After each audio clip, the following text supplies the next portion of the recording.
South India shopping mall, the wedding మంత్ర, సరికొత్త wedding collection, south India shopping mall.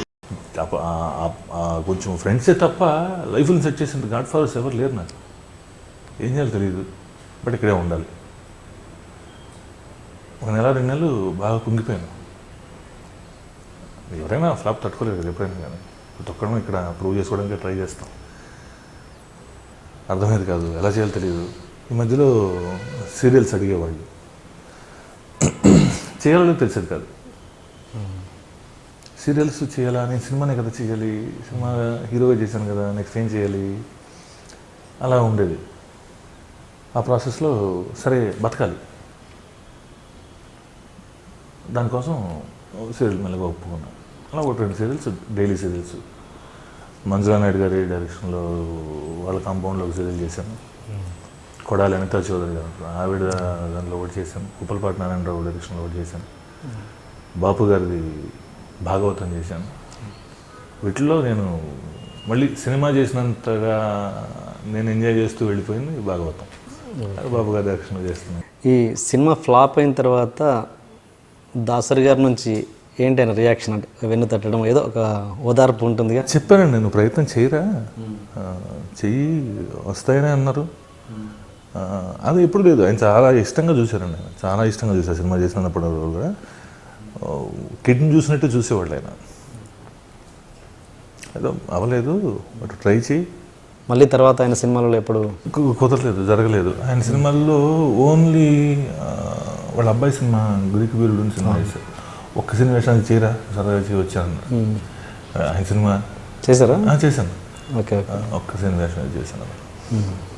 అంటే బాగా struggling పీరియడే sir అది. అవును. ఓకే, ఇప్పుడు మీరు మళ్ళీ రైటర్గా ఎలా టర్న్ అయ్యారు అక్కడి నుంచి? అసలు ఒక నటుడు రైటర్ అవ్వడం అన్నది నాకు తెలుసు రేర్. రైటర్లు నటులు అయ్యారు. ఇది సినిమా పోయిన తర్వాత సార్ ఇలాగే స్ట్రగుల్ అవుతూ ఫైనాన్షియల్గా బాగా స్ట్రగుల్ అవుతున్నా. మర్చిపోలేని బాగా, అంటే అంత ఫాస్ట్గా వచ్చిందో లైఫ్లోకి, అంత ఫాస్ట్గా వెళ్ళిపోయింది అన్నీ. ఒకసారిగా జీరో అన్న ఫీలింగ్ వచ్చేసింది.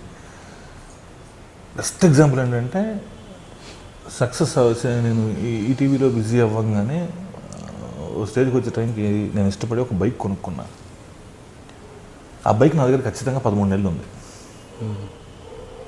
ఇంత ఇష్టంగా కొనుక్కున్న బైక్ 13వ నెల తర్వాత అమ్మేశాను. ఓకే, ఆ రోజు చాలా బాధపడిపోయాను. Financial struggles. ఆ బాధ ఇంకో లెసన్ నేర్పించింది. వస్తాయి వెళ్తాయి, వస్తువుల మీద ప్రేమ పెంచుకోకూడదు. నిన్నుగా నిలబెట్టడానికి అవసరమైతే నువ్వు సంపాదించుకునేది పోగొట్టుకోవడంలో తప్పే లేదు.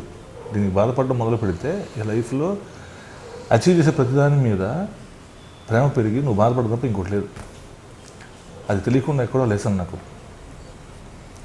ఈ స్టేజ్లో ఎలా చేయాలి, ఏం చేయాలి అర్థం కానీ స్ట్రగుల్లో ఉన్నాను. ఎక్కడో తెలియకుండా చిన్నప్పటి నుంచి ప్యారల్గా నాకున్న ఇంకో అలవాటు ఏంటంటే, ఈ సినిమాలు చూసి వచ్చి చాలామందికి ఉన్న హ్యాబిట్, ఆ సినిమాని చూడడం వాళ్ళకి మంచిగా నెరేషన్ ఇవ్వడం, కథ చెప్పడం. మొత్తం నేను నా ఫ్యామిలీలో అందరూ నా కజిన్స్ అందరినీ కూర్చోబెట్టుకుని కథ చెప్పేవాడిని. అసలు తెర ఓపెన్ చేసినప్పటి నుంచి టైటిల్స్ పడ్డప్పటి నుంచి శుభం కార్డు వరకు సినిమా ఎలా ఉంటుందని మనకు నచ్చిన వాటిని హైలైట్ చేసేసుకుంటూ, మనకు అర్థమైన వాటిని చెప్తూ, అర్థం కానివి నచ్చనివి డిలీట్ చేసేసుకుని చెప్పేసేవాళ్ళకి వచ్చిన డ్రామాటిక్గా. ఇప్పుడు కథలు బాగా చెప్తాడు అనేవాడు. తెలియకుండా నాన్న రైటర్ అవ్వడంతో ఆయన రాసేటప్పుడు ఎప్పుడైనా డిక్టేట్ చేస్తుంటే నేను రాసేవాడిని. వీటితోటి తెలియకుండా ఇది అది, బట్ నన్ను అది రైటర్ని చేస్తుందో నాకు ఎప్పుడు తెలియదు. మనకు తోచింది ఏదో మాట్లాడటం ఇలా ఉండేది. ఒకరోజు దాన్ని ఫస్ట్ గుర్తించిందంటే ఈ స్ట్రగ్లింగ్ ఫేజ్లో ఆఫ్టర్ సినిమా వీరశంకర్ అనే డైరెక్టర్ ఉన్నాడు సార్, ఆయన పరిచయం నాకు. అవి ఇవి మాట్లాడుతూ ఉన్నప్పుడు ఎక్కడో నువ్వు ఇలా ఎందుకు ట్రై చేయకూడదు, నీలో ఏదో చిన్న ఇంట్రెస్ట్ కనపడుతుంది నాకు, రైటర్గా ట్రై చేయి, నువ్వు మాట్లాడే విధానం బాగుంటుంది, ఏదో కథల గురించి చెప్పే విధానం బాగుంటుంది, ఈ సినిమా ఇలా లేదను అలా ఉంటే బాగుండేదను, ఏదో బాగుంటుందో ట్రై చేయి నువ్వు అని.